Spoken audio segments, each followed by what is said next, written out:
Hola, hola, buenas tardes amigos y amigas, soy Sebastián Izquierdo y esto es Capitalismo Revolucionario y en este día especial trajimos a don Hermógenes Pérez de Arce, una persona que de la que muchos reniegan por considerarlo un derechista recalcitrante dentro de lo que es el mundo más libertario al que yo pertenezco, pero yo lo rescato profundamente, he leído sus libros, creo que es un gran aporte a nuestra cultura, a nuestra posición cultural respecto al mundo, sobre todo en temas, por ejemplo, de impuestos, el desvío drástico y en otros temas así. Así que vine con don Hermógenes y quisiera conversar con él varios temitas. Así que primero parto por saludarlo. ¿Cómo está, don Hermógenes? Hola, Sebastián, buenas tardes. ¿Cómo está? Bien, y quería preguntarle al tiro de entrada, ¿qué opina usted de cómo están dándose las elecciones presidenciales? Y así como una apuesta, cómo cree usted que va más o menos a salir la cosa? Porque usted es un personaje de política y partamos con cosas más actuales y nos vamos yendo a lo más histórico. Bueno, mi batalla y mi aporte en estas elecciones presidenciales es contribuir a que José Antonio Kast pase a la segunda vuelta, cosa que es muy fácil, pero no es muy posible, porque eso requeriría que la gente de derecha votara por él, que es el único candidato de derecha. Esto es una ironía, la gente de derecha no vota por el único candidato de derecha, pero si votara pasaría a la segunda vuelta José Antonio Kast y Sebastián Piñera, y la nueva mayoría quedaría excluida del gobierno en la primera vuelta. Y eso es el propósito que yo persigo y la aspiración que tengo en esta elección. Y a eso contribuyo con mi blog, que escribo cada 2 o 3 días, donde abogo justamente porque se dé ese resultado. Ya, usted ha tenido unos temitas con Piñera, yo lo nombré el otro día cuando hice mi video review sobre el programa Piñera, nombré que usted había tenido unos problemas con él en el 91, cuando fueron los dos, creo que fue el 91, 89, cuando fueron los dos candidatos a diputado, a senador. ¿Nos podría contar un poco esa historia? Porque Piñera, mucha gente que no sabe toda esta historia, gente que incluso de nuestro sector y dice, no, si Piñera, yo lo considero que es una persona un poco turbia, un poco mafiosa y leyéndolo a usted también confirmé un poco esas cosas. No sé si usted nos puede contar esas anécdotas, son importantes para mi gusto. Bueno, a mí no me gusta mucho repasar eso, la gente dice que lo hago porque él me ganó en la elección, lo cual es verdad, pero yo era amigo de él antes. No, pero ahora yo se lo estoy pidiendo, no es que usted se lo haya sacado de gusto. Yo era amigo de él antes del 89 y cuando fuimos candidatos a senador lo conocí, porque uno conoce a la gente cuando compite con ellos. Uno conoce a la gente cuando juega un partido de tenis y ve que le chantean unos puntos que cayeron en la línea y dice fuera. Ahí uno empieza a conocer a la gente y dice, con este que hay no juego más. Los flighters dicen, ¿me queréis conocer? ¿Me queréis conocer? Claro. Cuando te enfrentan, eso. ¿me queréis conocer? Eso es muy realista. Y yo conocí a Piñera enfrentándome a él y me hizo todas las trampas imaginables, pero todas las imaginables. Entonces yo dije, este no es un buen sujeto. Y he mantenido esa tesis en los últimos 30 años. Y lo sigo sosteniendo, no es un buen sujeto. Yo no creo que deba ser presidente y con el currículum que tiene, o prontuario mejor dicho, no lo contrataría ni de junior siquiera, ni de jardinero, no lo contrataría nada, menos de presidente de la República. Y este último gobierno que hizo, que fue el 5º gobierno de la Concertación y que le entregó en bandeja a la nueva mayoría, ¿qué opina usted del último gobierno Piñera? Bueno, yo sostengo contra lo que él dice, todos dicen que fue un buen gobierno. Yo sostengo que lo bueno de ese gobierno no se debe a él, se debe al impulso fiscal que le dio Andrés Velasco, que era el ministro de Hacienda, y que hizo 2 aumentos fundamentales para darle un envión a la economía chilena. Un envión que no se podría haber sostenido, pero después la suerte permitió que se sostuviera. Aumentó en 16,5% el gasto público en el año 2009, cosa que no ha pasado nunca, ni antes ni después. Y aumentó la inversión pública en 2009 también en 25,1%, cifra todavía más estratosférica. Y eso le dio un envión de demanda a la economía chilena salvaje, que permitió que Piñera creara 500.000 empleos en 2010, que se debían a Velasco, y que la economía creciera 5,8%, porcentaje que después fue cayendo en la medida que se acabó el envío. No, claro, y el sujeto sabe, así que por lo tanto cuando lo prometió sabía que eso ya estaba hecho. No. Bueno, no sé si se habría dado cuenta, porque no sabe tanto como él cree. Yo sabe mucho menos de lo que él cree que sabe. Creo que el sujeto sabe porque cuando se dio cuenta que estaba recaudando más, y que tenía un crecimiento alto, estaba recaudando más y tenía el precio del cobre, precio histórico, se montó un subsidio de clase a la clase media para que compren departamentos y con eso armó una pequeña burbuja inmobiliaria, pequeña, no una burbuja catastrófica, pero una pequeña burbuja inmobiliaria que también creó una pila más de empleo. Así que yo creo que él más o menos sabe cómo, cosa que yo no estoy de acuerdo, a mí me parece poco sano ir así manipulando la economía, dirigiéndola. Bueno, pero él actuaba por su cuenta, como no sabe mucho, contra la opinión de su ministro de Hacienda, que obviamente no podía decirlo, Felipe Larraín. Felipe Larraín no era partidario de subir los impuestos como subió Piñera, porque además no era necesario. 2 veces lo subió. Para el royalty al principio y con motivo del terremoto lo subió, y después lo subió porque la reforma tributaria en la encuesta tenía alta calificación. Entonces había que hacer una reforma tributaria y volvió a subir los impuestos, a suprimir las rebajas que estaban contempladas en la legislación para esa época. Y Bachelet 1 salvó por puro Velasco. Bachelet 1 fue una persona que no tenía pensado ser presidente de la República, pero apareció en la encuesta, fue producto de la encuesta. Y entonces, obviamente, tal como hicieron con Guillier ahora, Guillier es producto de la encuesta. Guillier desplazó a Lagos en el Partido Socialista, por lo que decía la encuesta. Con Bachelet pasó lo mismo. Había muchas cuerdas para ese trompo, obviamente, y Bachelet figuraba lejos como la preferida en la encuesta. Entonces tuvieron que decir, esta niñita que no tiene idea de nada, va ganando, así que tenemos que apoyarla. Resultó que esta niñita, como no tenía idea de nada, no hizo nada en su primer gobierno. Se lo hicieron, digamos, los varones con B larga socialistas y con B corta también. Y ellos le armaron el cuento. Hicieron un gobierno moderado, en el fondo le obedeció a su tata Lago, porque Lago la había llevado al Ministerio de Salud, donde se hizo popular, y de ahí la llevó a Defensa, donde se subió un tanque, y ahí se hizo incontenible. Entonces, por eso quedó lanzada y propuesta ya con el 80% para el 2013, que fue cuando ganó. Entonces, Bachelet eran dos fenómenos. Uno, la niñita que no sabía nada y que se dejó manejar y por lo tanto hizo un gobierno razonable. Y dos, Bachelet 2.0 que se creyó el cuento. ¿Y cuál es el cuento de ella? Marxismo, leninismo. Admiradora de la República Democrática Alemana, creyendo que ese era el ideal para Chile. Y por lo tanto, y el ideal de Cuba también, recordemos el trotecito para ir a enfrentarse con Fidel, su ídolo máximo. Y ahí tenemos el resultado. Un muy mal gobierno que además va a ser derrotado por eso. Ahora hay que decir algo, independiente de que Velasco haya actuado de forma más o menos digamos, inteligente en el momento que se venía encima de la crisis subprime y podía pegarnos y mandó este impulso del gasto público.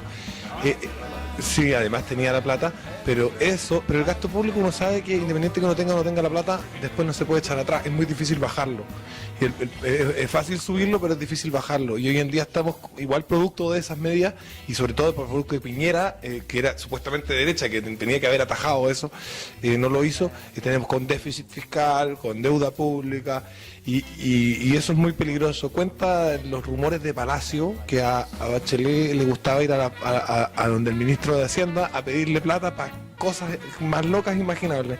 Y él le decía a Bachelet, Michel no se puede, no hay plata, Michel no se puede, no hay plata, hasta que terminó renunciando. Se me olvida el nombre de este ministro que renunció. Rodrigo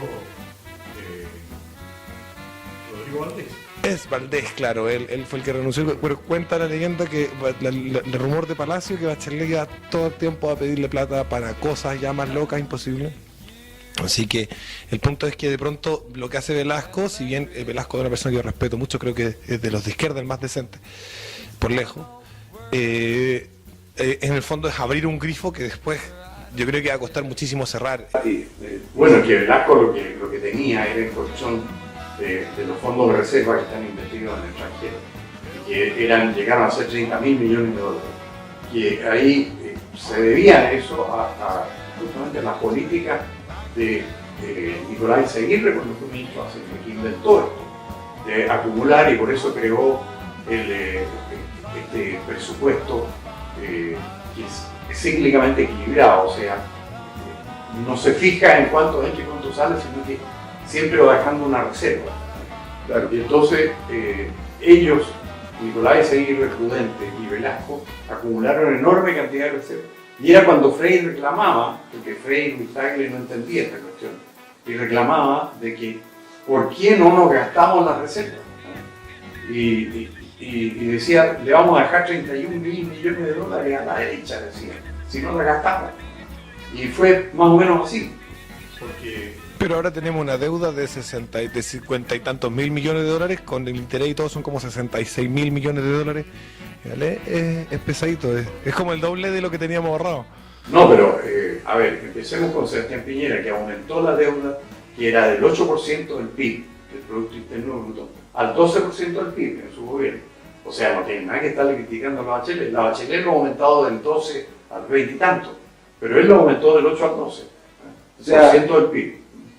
O sea, se han endeudado para cubrir todos estos mayores gastos fiscales. Y eso resta independencia tanto al país, a la nación, como a los individuos que la componen, porque tienen una compromisos futuros de pago que tienen que realizar en base a impuestos y que probablemente tengan que realizar también sus hijos y nietos si es que la cosa no se para. Y por eso es importante votar por Kast, porque la cosa tiene que parar. Tiene que detenerse en algún momento esto de gastar como loco. Respecto de los otros candidatos, a ver si sale algo un poquito más gracioso. ¿Nos cuenta qué opina, por ejemplo, de Artés, de Navarro?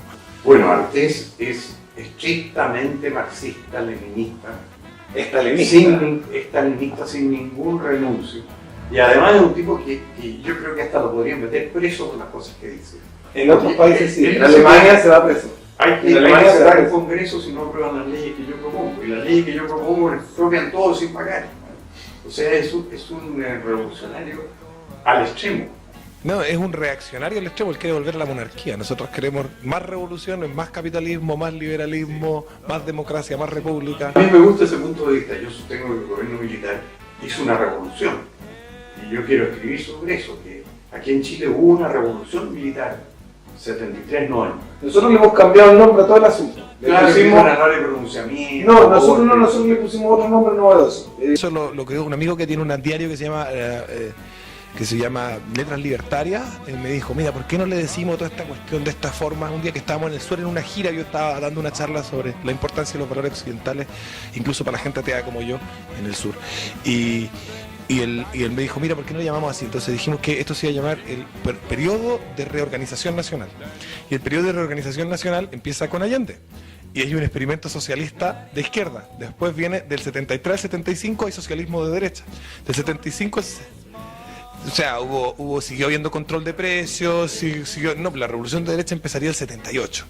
Claro, habría una revolución liberal. Entonces, claro, tuvo un experimento socialista del 70-73, nefasto. Después un socialismo de derecha más moderado, como caminando hacia otro lado, que da el 73-75. Entre el 75 y el 78 ya se empieza como a experimentar con cosas nuevas, y entre el 78 y el 90 y tanto, 90, podría ser el 91, 92, hay una revolución liberal. Y eso, a todo ese periodo le llamamos periodo de reorganización nacional. Entonces, le eliminamos el conflicto. Era un momento en que los chilenos no estábamos de acuerdo, así que intentamos varias cosas. A los de izquierda les molesta mucho porque ellos quieren ser víctimas. Que no se puede hablar tampoco de los chilenos. Eran unos chilenos que intentaban una cosa, otros chilenos que intentaron todo lo contrario, que fue la revolución militar, y que establecieron un nuevo modelo, y que nos sacaron de la cola de los vagones que iban a la saga del desarrollo, a la cabeza de América Latina.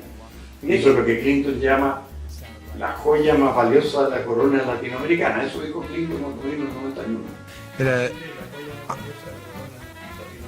Hay que entender que a la izquierda le gusta volver a cosas como así como parecidas como el Imperio Carolingio. Es como que están todos como colectivamente en unas granjas, ¿no es cierto? Con un señor feudal que es el comisario del partido, y hay un rey que es el dictador, y hay toda una serie de directrices morales súper estrictas, súper de inquisición, así como esto de que ahora no se le puede tirar un piropo a una mujer porque te encarcelan, porque tú estás cometiendo como una especie de agresión sexual si le dices, oye, que eres linda. Esto en otros países es así. Ahora con todo este credo LGBT que te han montado, que en Canadá si tú le dices a un travesti él en vez de ella, te vas preso 5 años. Entonces es grave la cosa porque te montan inquisiciones sobre sus cosas, sobre sus religiones propias, y también en temas económicos, que tenés que ser capaz del proletariado, no sé qué. Entonces al final lo que te van montando es un sistema medieval. Es un sistema medieval con otro credo, que no es el cristiano, pero es un sistema medieval igual, en términos de la estructura. Entonces hay que entender a la derecha, al capitalismo, al liberalismo, al conservadurismo moderno, como una revolución frente a todo eso que busca la república, que busca la dignidad individual, que busca la propiedad privada. La propiedad privada es una revolución, creo yo. Bueno, en un medio socialista es una revolución. Pero lo que pasa es que el socialismo medieval, como lo llamas tú, que tiene mucho de medieval porque suprime la libertad personal, no funciona con libertad. Entonces por eso cayó el muro de Berlín y cayó la cortina de hierro, porque Gorbachov creía que podía haber socialismo con libertad y empezó a dar algunas libertades y se le derrumbó el edificio. Por eso cayó. ¿Y por qué tuvieron que dar libertad? Porque estaban acusando al régimen chileno de violaciones a los derechos humanos. Y entonces en Helsinki, en los años 70, empezaron con esta persecución contra el gobierno chileno, porque Brezhnev decía, nunca más va a haber otro Chile. Y esta persecución redundó en que a ellos les empezaron a decir, bueno, ¿y cómo andamos por casa? ¿Cuál es la libertad que hay en su país? Y ahí salió Gorbachov con la perestroika y la glasnost, y empezó a dar derecho, y se vino abajo el edificio. Eso fue muy importante, Pinochet, para que se venga abajo del edificio soviético, ¿no? Independiente que yo no me considero pinochetista, tal vez me considero José Piñerista, pero sí creo que es una figura que marca un antes y un después en la Guerra Fría, el hecho de que él haya tomado el poder y eso además haya resultado que funcionase, y además que la izquierda se haya montado por primera vez en la historia, la izquierda a montar todo este escándalo con respecto a los derechos humanos, que era con lo que más se quedaban callados porque eran los que más los violaban. Y montaron este escándalo sobre los derechos humanos que, como usted dice, hace presión en Helsinki. Bueno, a mí me ha pasado al revés que tú. Yo, antes cuando me decían, usted es pinochetista, yo decía, ¿pero por qué le ponen nombre a esto? Si yo soy partidario de una doctrina que es la libertad, la propiedad, el buen orden de la familia, el orden público. Eso, ¿por qué le ponen pinochetismo? Pero tanto insistieron que he decidido ya declararme pinochetista. Sí, digo, soy pinochetista. Creo que el principal estadista chileno del siglo XX, y por lo tanto me honro en ser pinochetista, así que ya lo acepto. Yo soy facho pobre. A mí me han dicho facho pobre tanto que yo dije, bueno, espérate, ¿qué significa facho pobre? Porque yo fascista no soy. Que no tiene nada que ver con fascista. Un facho pobre es alguien que defiende la propiedad privada siendo que no es dueño de medios de producción. Y yo dije, yo soy facho pobre.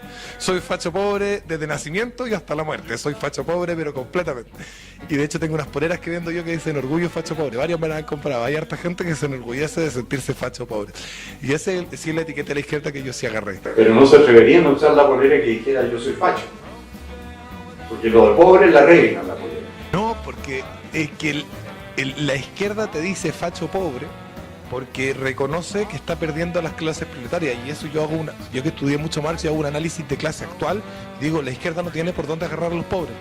Con el discurso que está teniendo hoy en día, los pobres se arrancan a la derecha. Porque no son pobres.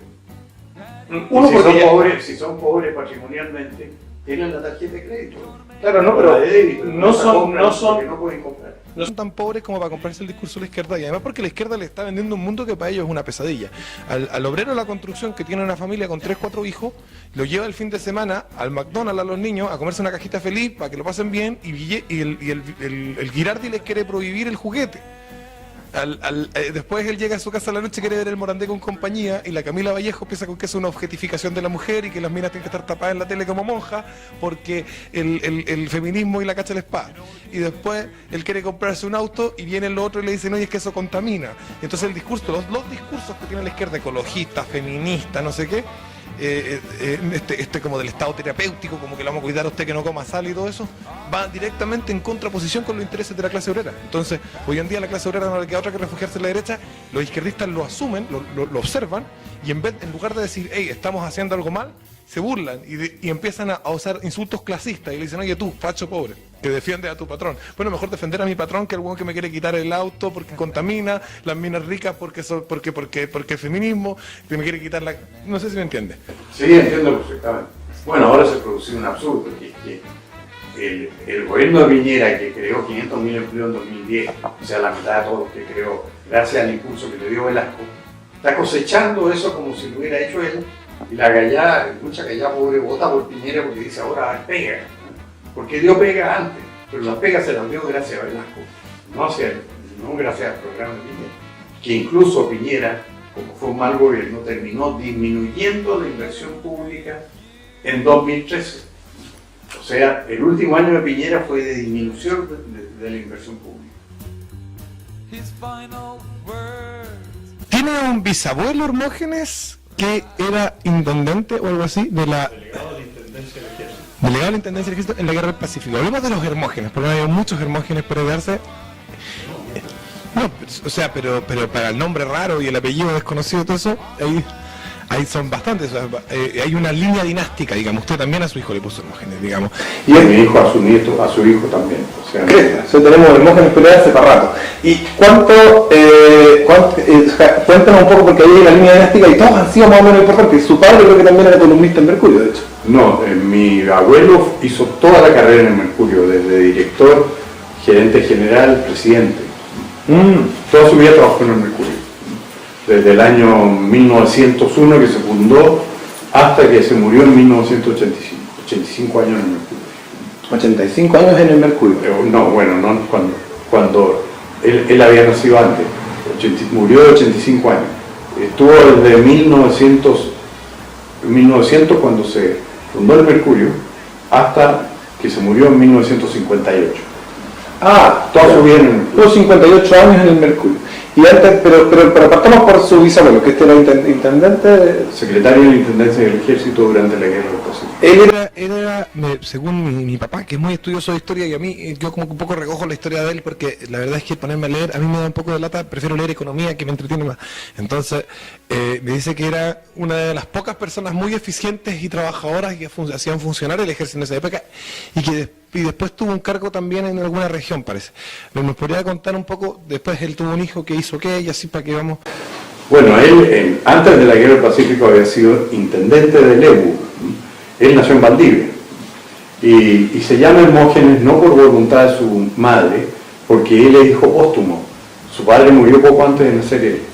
Y la madre, que tenía como 10 hijos, no estaba en estado de preocuparse mucho, y nació este hijo póstumo, y los parientes empezaron a decir, ¿cómo le ponemos? Pongámosle como el santo del día que nació. Y en ese tiempo, el 19 de abril, que fue la fecha de nacimiento de mi bisabuelo, se llamaba San Hermógenes, y con muy justificadamente, pero después ha sido desplazado por San Expedito muy injustamente, porque Hermógenes y Expedito eran soldados romanos que fueron muertos, o sea, ejecutados por ser cristianos, y por lo tanto son mártires y santos.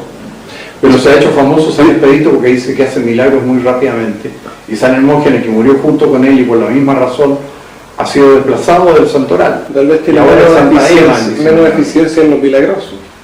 No hemos tenido suficiente santos en la corte. Haciendo un paralelo pequeño, antes de seguir con la historia de su familia, eso le falta a la derecha hoy en día, ese ímpetu que tenían los primeros cristianos, eso de tirarse a los leones. Uno ve cómo estaban, por ejemplo, Délano y todo esto en el caso Penta, y yo esperaba una respuesta mucho más potente de gente diciendo, de personas diciendo, oye, esto es un robo, los impuestos que nos cobran, en realidad esta plata no la ganamos nosotros trabajando. ¿Qué pasó con ese discurso? Yo me gano esta plata trabajando, el Estado me roba todo, yo quiero pasársela a mis amigos políticos porque defienden las ideas que yo defiendo, porque me voy a meter preso. ¿Qué crees que te pasa? O en el tema de la colusión de los papeles higiénicos, que era un detalle, y además, por lo menos yo creo que es parte del derecho a la libre asociación y a la libertad de precios. Si te parece que está muy caro el confort, pon una fábrica de confort y fórrate, po. Bueno, y no bajaron los papeles tisú. Claro, de precio. También se acabó la corrupción y no pasó nada. No pasó nada. Pero la cuestión es que lograron hacerle pérdidas a la papelera. Falta gente que esté dispuesta un poco a ir a los leones y decir las cosas que otros no se atreven. Gente como usted, como yo, en el fondo. Pero faltan más personas que estén dispuestas a ir a los leones, un poco el espíritu que tenía, ¿no es cierto?, San Hermógenes y San Expedito, ambos. Sí. De decir, yo esto es lo que creo, y si me quieren tirar a los leones, o a los gladiadores, o a los tigres, o una jaula con serpientes, o todas esas cosas que hacían bien creativos los romanos, que vengan. Sí, bueno, totalmente de acuerdo. Es muy injusta la exclusión de San Hermógenes del santo del día, porque ahora es Santa Ema. Podría ser, de repente ponen dos santos en algunos días, podría ser San Hermógenes y San Expedito. Entonces el día de San Hermógenes y San Expedito. Bueno, ahora se celebra San Expedito, en el diario sale Santa Ema. Creo que también ahora están agregando Expedito, pero Hermógenes lo excluyeron. Y mi bisabuelo se llamó así porque nació el 19 de abril. Ese fue el origen. Después él fue intendente de Lebu por sus méritos, porque fue una persona muy trabajadora, muy meritoria. Y fue designado por el presidente Errázuriz Zañartu, intendente de Lebu.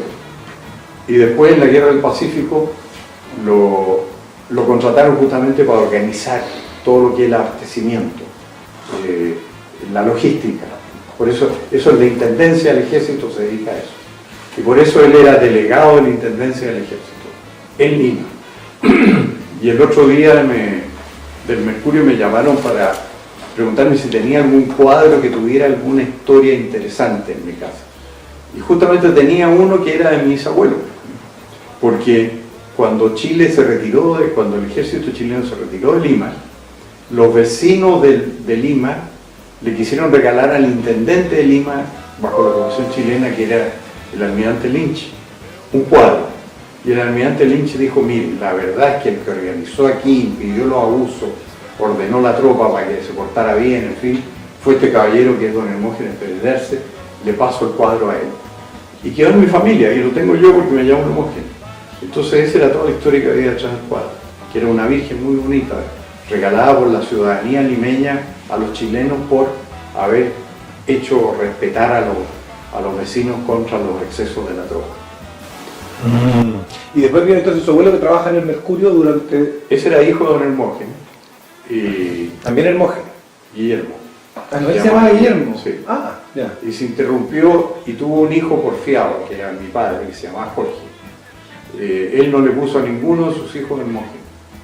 A él no le pusieron Hermógenes. Pero mi padre, que era porfiado, dijo, yo le voy a poner el nombre de mi abuelo, que era mi bisabuelo. Y cuando nací yo me puso Hermógenes y ningún otro nombre para que no me pudieran decir de otra manera. Así que yo afronté la batalla del nombre por mi cuenta. Yo siempre he tenido problemas con que me digan Juan Sebastián, entonces me gustó ponerme Sebastián Izquierdo y que es mi segundo nombre, y no me hubiera gustado que me dejaran el Juan solo, porque pucha que es feo Juan. Bueno, Juan Sebastián Bach ya hizo una tarea importante en prestigiar el nombre. Claro. Sí, Johann Sebastián, más tropero, como decían estos argentinos que son tan divertidos, de luthier. No, hay dos Johann Sebastián, hay dos Juan Sebastián Bach. Hay uno que cantaba rock en los 80, que se llamaba así, tenía apellido bajito, y otro que componía música clásica en el periodo barroco, el creador del periodo barroco, el primero en experimentar con las polifonías. Pero volvamos a la familia de don Hermógenes. Usted entonces nace en Nathaniel Cox. Yo tengo una hija que... Sí. Tengo una hija que nació cuando yo vivía también en Nathaniel Cox, como a 5 o 6 cuadras de usted. Yo nací en Nathaniel 135, que era la casa de mi abuelo, porque ahí vivía él con sus hijos y los hijos casados seguían viviendo ahí. Yo por eso nací ahí. Ya, y cuéntenos un poco de esto que le pasó. Yo me acuerdo de esta anécdota que usted cuenta en su biografía, de cuando le llega su primer pago y le van las personas de la Seguridad Social a cobrarle, le van a decir, usted tiene que pagarnos un porcentaje a nosotros. Y usted dice, pues me di cuenta que no era libre, que era esclavo, y que tenía que sostener a otros con el sudor de mi frente, y no sé qué, y todo ese rollo. ¿Nos cuenta un poco? No, lo que pasa es que yo era abogado independiente, y me iba bien.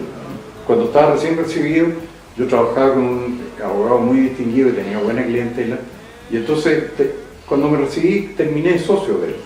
Y yo era libre, no tenía empleador, nada, y tenía clientela, y me iba bien. Y un día llegaron estos señores de la Caja de Empleados Públicos, y me dijeron, tienen que empezar a darnos plata para su jubilación. Pues si yo no le voy a pedir jubilación a ustedes, yo me voy a arreglar para tener una reserva cuando sea viejo, tener plata suficiente. No, si esto es obligatorio. Entonces, bueno, ¿y qué puedo hacer? Bueno, me dijeron, si no quiere pagarlo usted, consígase a alguien que lo contrate como empleado y le haga la imposición. Entonces, a raíz de eso me fui al Mercurio, donde había trabajado toda mi familia, incluido mi padre, mi tío Guillermo, mi abuelo, mi bisabuelo. Fue el primer redactor del Mercurio, don Hermógenes, del que hablábamos, porque escribía artículos en el Mercurio. Y le dije a Agustín Edwards, a quien casi no conocía, le dije que me venía a ofrecer como redactor del Mercurio siempre que él me hiciera un contrato y me pagara la imposición. Y él me dijo que los redactores del Mercurio eran personas que se habían hecho una trayectoria, que yo no tenía ninguna. Entonces nos despedimos muy amablemente y yo dije, lo voy a amenazar. Le dije, voy a ir entonces al Diario Ilustrado y ahí me van a contratar. Él se rió y nos despedimos. Pero algo le quedó porque al día siguiente me llamó para que volviera a conversar con él. Y ahí volví, me agarró, me puso el brazo en un hombro, se fue a la gerencia de personal y le dijo al gerente de personal, que además era amigo de él, me ayudó, de la edad de él, se llama Andrés Vial, me dijo, hazle un contrato a Hermógenes por 20 escudos al mes, con imposiciones y todo eso. Y eso solucionaba mi problema, y ahí entré al Mercurio, 1962, a los 26 años. Y ahí tuve que empezar a ir todos los días al Mercurio, un rato, para hacer mi pega de redactor, porque entré con ese título, redactor. Pero era muy joven todavía, entonces no me admitían artículos en la página editorial. Pero con los días me empezaron a encargar cositas y tuvieron algún éxito, y ahí quedé redactor de planta hasta 2008, 62 al 2008 que estuve en eso. Claro. Y él siguió trabajando en el Mercurio en el periodo que usted fue diputado, porque usted fue diputado Yo fui diputado en la época de la Unidad Popular. Sí, en ese tiempo me salí del Mercurio. Cuando me eligieron diputado, yo tenía esas ideas, así que uno tenía que ser muy independiente, no podía ser empleado, en fin. Quise ser diputado full time, renuncié al Mercurio, pero después fui exonerado político el 20 de septiembre por el gobierno militar y volví al Mercurio. Usted tiene un espíritu liberal adentro que le palpita con que usted se sienta más conservador. Sí, sí. No, yo soy, en lo valórico soy conservador, en lo económico soy liberal. Ya, pero Creo en la libertad económica. Hay una pulsión liberal en usted que dice: yo quiero ser independiente, no quiero que tenga un contrato, no quiero que me digan qué hacer. Claro. Eso no es tan económico, también es una cosa valórica. La idea de que voy a vivir Claro, mi propia vida. El valor de la libertad. Claro. ¿Cómo fue ser diputado en el tiempo de Allende? Fue muy violento, porque la política estaba absolutamente dominada por la violencia. Y de hecho yo, que nunca he sido un tipo peleador ni nada, los únicos combos que he dado y recibido en mi vida los recibí en la Cámara, y los di en la Cámara. Porque en el colegio no peleaba, no tenía enemigos ni combos ni nada, solo muy excepcionalmente. Y en cambio en la Cámara a cada rato había incidentes de hecho. Y un día se armó una trifulca tan grande que quedaron todos los que fuimos a pelear en el medio del hemiciclo, y una pelea combo, pero a matar. Algo así como un concierto de música punk. Sí, un club de la pelea. Mira. La política estaba muy presidida por la violencia en esos años. Y de hecho eso reflejaba un poco el estado del país. Es impresionante porque a mí que yo soy de derecha, el otro día se me dio por buscar la lista de personas que habían fallecido producto de la violencia política como víctimas de la izquierda durante el gobierno de López. Y en esa búsqueda yo pensaba que me iba a encontrar con unos 10 nombres, una cosa así, porque a uno, incluso a uno que es de derecha, le tienen metido el chip de que no, de que eso era más o menos pacífico, y me encontré que eran una cantidad. Yo me acuerdo que llené Eran más de 100. Sí, llené 3 páginas, eran muchos muertos Más de 100. por causas políticas. Sí. Y había cosas horribles, como niños de 14 años pisoteados por una turba, persiguiendo por una turba de personas partidarios del gobierno que perseguían a un contrario, y pasaron por arriba a un niño de 13 años y lo pisotearon todo y se murió. O sea, cosas que son así como un poco dantescas. O la señora que se muere de un infarto al corazón cuando entran ahí con metralleta los miristas a violarse a su hija y a quemarle la casa y quedarse con el fondo y todo ese rollo. Entonces era un momento, parece que muy violento. Y usted fue a cobrar la exonerado político. No, yo era exonerado político. No, claramente las no era. leyes que dictaron después del 90, dictaron estas leyes dándole una serie de beneficios a los exonerados políticos. Y cuando yo pregunté, como leía en los diarios que les daban a todos pensiones y cuestiones, me dijeron: no, usted no. Y Isabel Allende me insultó públicamente a través de los noticiarios de televisión, diciendo que yo tenía la desvergüenza de querer cobrar una pensión como exonerado político, pero ellos me habían declarado exonerado político, porque decían que todos los que se le habían puesto término a su trabajo después del 11 de septiembre, por razones políticas, eran exonerados políticos con derecho a pensión. Y yo estaba en el caso porque el gobierno militar cerró el Congreso y me transformó en exonerado político. Así que debo ser el único exonerado político legalmente que no tiene pensión. Y hay exonerados políticos que no son exonerados políticos. Todavía hay gente que ni siquiera había nacido en 73 que está recibiendo pensión de exonerado político. Claro, con solo un testimonio que prestaron parlamentarios para acreditar que esas personas eran exonerados políticos. Son un enorme número y le cuestan al erario una cantidad muy grande. Y hay un dirigente de los exonerados de verdad, que es de apellido Serna, que le declaró a Moschetti en una entrevista de CNN que esto equivalía a un fraude de una cantidad de decenas de millones de dólares todos los años. No, claramente. Mi papá, que es exministra, a él le dieron una buena sacada de chucha, digamos. Él me dice que no diga que lo torturaron, aunque si uno ve como en el diccionario la palabra tortura podría calzar como, pero no es tan exagerado como esto que cuentan los discursos. Fue una sacada de chucha que duró varios días donde no lo dejaban dormir, pero no le metieron corriente y todas estas cosas morbosas que cuentan. Pero él después se tuvo que exiliar, una pila de cuestiones, y para él no hay ni un peso, porque él ya no es de izquierda. Él dejó de ser de izquierda en los años 90, cuando tuvo su propio negocio en el sur, y para él ya no hay ningún peso. No hay ninguna, no hay reparación, no, usted no, nada, los abogados de derechos humanos arrancan de él. Bueno, que todo esto está muy mediatizado por la propaganda política, porque, por ejemplo, cuando hablan de tortura, se olvidan de que la tortura en Chile siempre existió en los presos políticos. Se olvidan de la acusación que hicieron los abogados socialistas contra Frei Montalva, que torturaba a todos los del MIR que estaba creándose en esos años, fundándose en los años 65 en Concepción, y que ahí en presos los torturaban, porque eran los procedimientos habituales de la policía chilena. Después a Juan Luis Sosa durante el UP, que era compañero mío, diputado, lo habían torturado en el cuartel de investigaciones de Rancagua y lo interrogó el subdirector, que era comunista, Carlos Toro. El pobre Carlos Toro, como esto se publicó mucho en todos los diarios, nunca pudo tener una pega en ningún gobierno del UP, pese a que era un comunista muy importante, porque tenía esta mancha. Había interrogado a Juan Luis Sosa bajo tortura eléctrica en un sillón en Rancagua, que ni siquiera era culpa de los comunistas, porque estaba instalado en los años 30. Y lo usaban lo que llamaban hábiles interrogatorios de la policía. Cuando un gallo no quería soltar la pepa, lo sentaban ahí, le ponían un poco de corriente y al tiro confesaba. Yo estoy hablando de los 60, de la época en que usted empezó a escribir. Yo estoy hablando de los 30, cuando instalaron el sillón. Claro. Se lo aplicaron en los 70 a Juan Luis Sosa, cuando lo tomaron preso un día que iba a una concentración del Partido Nacional o de la Juventud Nacional en Rancagua.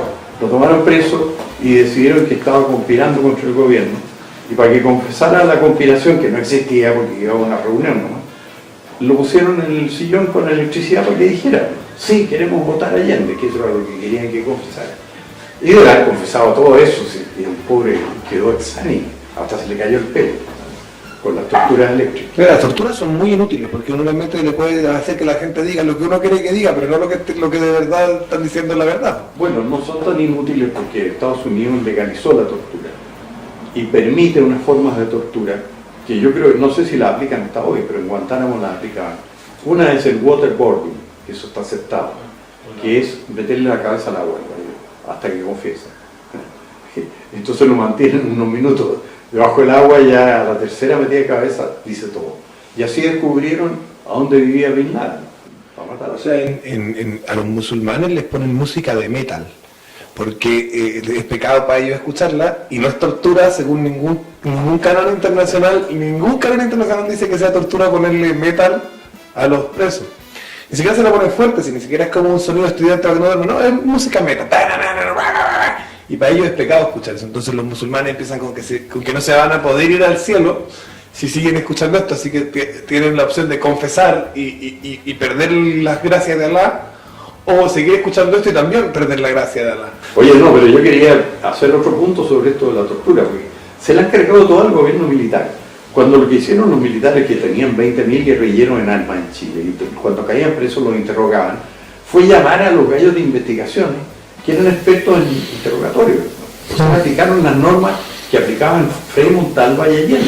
Pero si todos los que cayeron presos en el caso Snyder, que fue un complot de derecha, con complicidad de Estados Unidos, a todos los torturaron. Todas las familias, que eran gallos de familias muy conocidas, así que se sabía muy bien que lo que estaba sosteniendo yo es que Allende practicó también bajo Allende todas las torturas, y por eso en el acuerdo de la Cámara de Diputados llamando a los militares a intervenir, dice, uno de los capítulos dice, porque tomaba presas a personas, opositores políticos, y los sometía a cargas ilegítimas y tortura. Así que ese es un punto muy importante. Le han cargado toda la cuenta de esto a los militares que no tenían otro papel. Hay dos cosas importantes que preguntarle a las personas que les gusta este tema de, oye, pero es que la dictadura... Los militares que torturaron en el año 74 y 75, ¿en qué época estudiaron cómo torturar? ¿En qué época aprendieron? En el 60 y tantos, por supuesto, en el 71, 72. Pinochet no tenía cursos express de tortura para mandar a los... uno no monta una academia de torturadores el día siguiente que hace un golpe de Estado. Uno tiene ya gente que sabe porque los gobiernos anteriores lo han enviado a aprender esas cosas. Oye, no, pero si ellos no admiten esto, si ellos dicen, obviamente puede que no hayan, cuando se enfrentaron con un guerrillero pueden perfectamente haber muerto, y hay muchos, yo he estudiado bien historia, hay muchos casos en que fuera completamente de todo control de autoridad, había gallos que abusaban y mataban a otros sin necesidad, y está esto que llaman el de la caravana de la muerte, que fue exclusivamente un gallo que se arrancó con los tarros y mataba presos por su cuenta, sin ninguna autorización superior, que era un mayor que siempre estuvo libre porque le decían los jueces que lo hacían por orden de Pinochet, que era lo que los jueces querían oír, pero ahora está preso, finalmente lo metieron preso, ¿vale? Que era un teniente coronel que se echó al hombro como 72 personas, ¿vale? Por su cuenta y sin ninguna responsabilidad de los mandos superiores, ni mucho menos de la Junta ni del presidente de la República. Pero son cosas esperables cuando se instala un régimen de tipo autoritario. Por supuesto, ¿no? Y cuando hay 20.000 guerrilleros te pueden pasar todas esas cosas. Sí, sobre eso le quería preguntar, porque nosotros tenemos una teoría interesante con el Johannes Kaiser. Johannes Kaiser es un tipo que tiene otro youtuber que tiene un canal que se llama Nacional Libertario, con el que hacemos un programa más raro que se llama Panorama Mundial, lo hacemos los lunes a las 6 de la tarde. Y él dice que, claro, que había estos 20.000 guerrilleros, muchos que entraron sin papeles, venían de Cuba, que venían de países de Europa del Este, etcétera, y que venían de países africanos, todos estos que entraron sin papeles, de forma totalmente ilegal a Chile, ¿no es cierto? ¿En qué momento se fueron?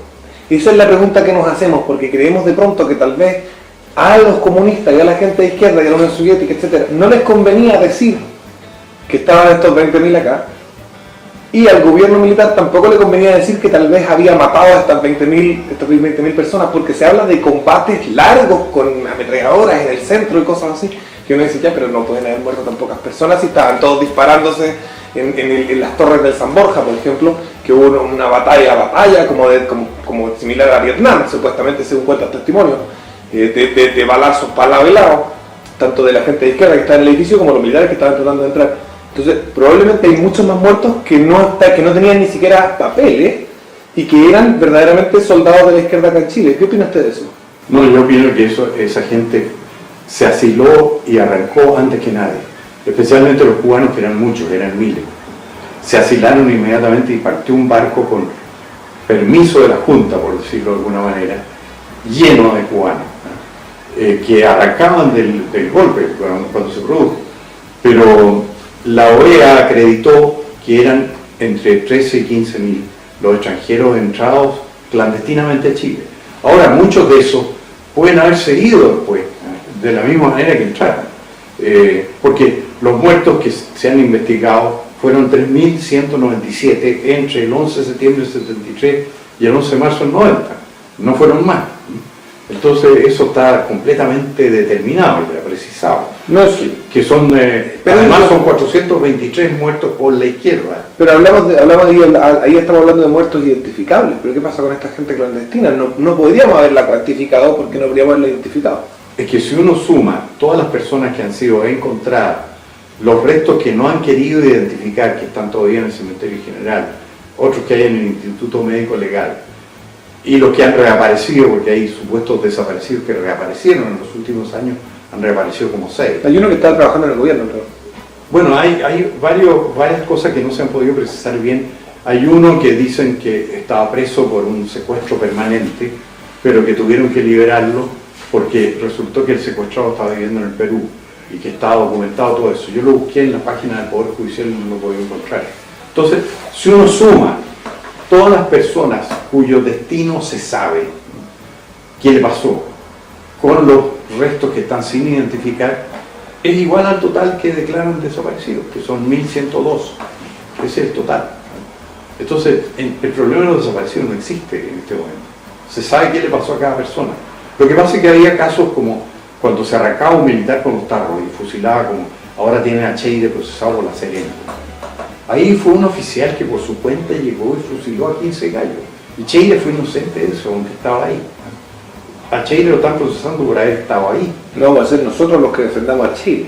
Sí, da pocas ganas por cómo se comportó él. Claro, es lo que uno hace cuando uno se porta como Piñera, como Cheire, que después cuando las ve verdes no hay nadie a su lado para defenderlo. Sí. Porque los traicionaste a todos y los que tenías ahí al lado eran conveniencia, ¿no? Bueno, pero ahora lo que va a pasar es que la Corte Suprema de Izquierda, que es la que termina condenando a todos los militares, porque llega hasta allá todos los procesos, yo creo que con Cheire se va a compadecer. Acuérdense de mí, un pronóstico. La Corte Suprema de Izquierda le va a reconocer sus méritos izquierdistas a Cheire. ¿Y cuál es el libro que a usted más le ha gustado escribir? Bueno, hubo uno que, el más exitoso de todos, se llama Los chilenos en su tinto. Y me gustó porque no me di cuenta cuando lo escribí. Yo creo que el único que no he leído. Bueno, se agotó y no sé por qué no lo han editado más, porque estuvo como 30 semanas entre los más vendidos. Y después que se agotó, Vete al rojo. no lo volvieron a editar. Me contaba de Chilenos en su tinto, que es el Sí. libro que más le gustó escribir y que creo que yo no leí. El que más el se único vendió. que no he leído. El que más se vendió, está agotado. Y se puede comprar, eso sí, bajarlo por internet en mi blog. Mi blog se llama blogdehermogenes.blogspot.com. Ahí está, a un lado tú pinchas los libros y Amazon te los manda, una firma chilena en asociación con Amazon. Te manda el libro al computador, pero no lo puedes imprimir, pero lo puedes leer en pantalla. Y ese libro fue el más exitoso de todos, tuvo 29 semanas, entre los 10 más vendidos, muchas semanas fue el primero. ¿Y usted no ha pensado Y si no me di cuenta cuando lo escribí.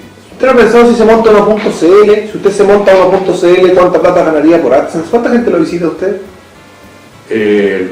Llego a 5.000 rara vez, normalmente mínimo 1.500. ¿Por columna? En cada blog. Por ejemplo, la última columna, hace 8 días escribí una que se llama Carta Abierta a Sebastián Piñera, que llevaba hasta mañana 5.300 lectores. Pero yo le apuesto que este video va a llegar a más de 10.000 visitas en menos de 2 meses. Muy bien. ¿Y cuánto es la tarifa por cada visita? YouTube no paga mucho, la verdad. Esa es la verdad. Yo llevo 1 año y medio haciendo esto y recién me pagó 100 lucas. Pero eso es progresivo, porque a medida que uno más va haciendo videos, más gente lo va viendo, más personas van llegando. Queremos despedirnos de Don Hermógenes, ya estamos como apurados, ahí mirando el reloj. No, yo miraba el reloj pasar. Diga un consejo a la gente, a los cabros jóvenes, yo tengo mucha audiencia de cabros jóvenes, ¿por qué tienen que votar por José Antonio Kast? ¿Cuál es su argumento para convencerlo? Estamos tratando de convencerlo, yo también estoy tratando de convencerlo.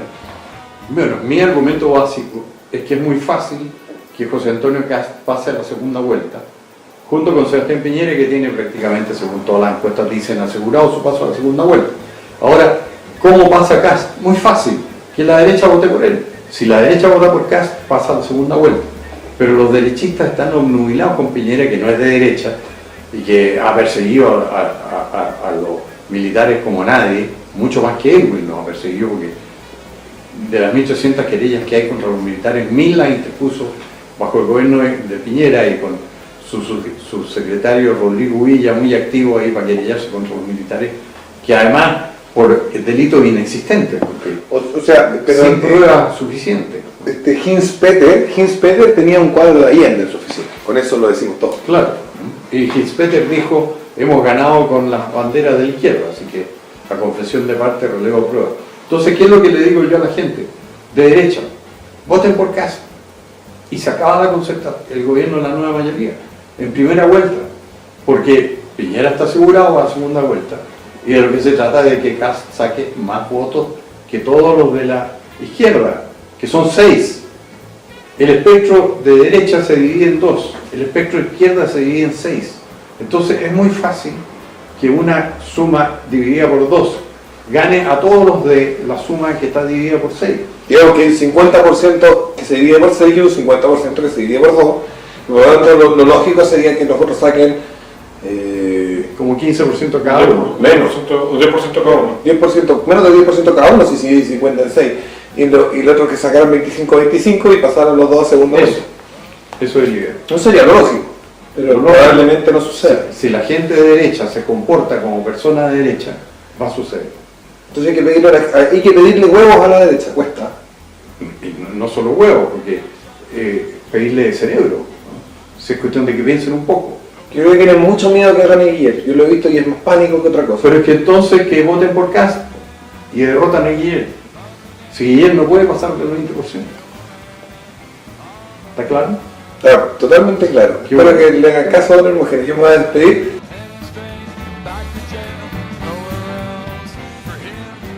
La revolución necesita de tu ayuda. Deposita, suscríbete, comparte los videos, apórtanos en el Patreon para que podamos seguir luchando por la libertad.